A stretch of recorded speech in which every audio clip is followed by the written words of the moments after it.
再来看新北市三重埔的建案，则先厝边的厝倒去哦，即马又个传出讲附近冒厝起气，后面将是真烦恼。虽然土木技术工会是表示讲目前的状况算是真稳定，也毋过昨暗晡又个撤离2栋10户的居民。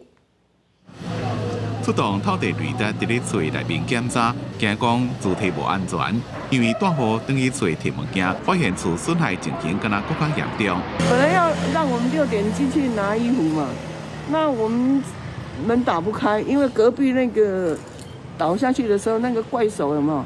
就敲到我们那个墙壁，把我们打一个洞，好大一个洞。大门无法度开开，大户被所在迄当阵也未回家，厝内5只鸟窜出来，好佳在动保团体斗3工。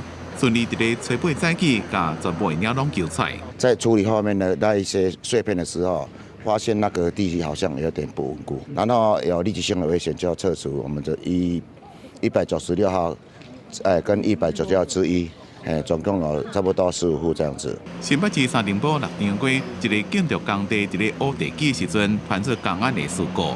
即马工程车继续施工，已经将2边的厝拆掉。不过，垂直下道又搁扩大疏散的范围。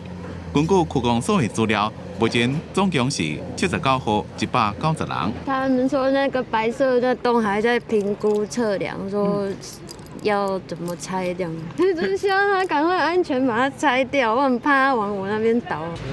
我们内心也是会担心，但是我们每个住户都想要赶快回去，因为有的要上课、上学，有的要上班，我们生活都受到很大影响。甲安坏的工地只敢若过一条巷仔，大户被暂时安置，生活正不方便，希望会当较早转去。不过若继续大，伊阁会担心。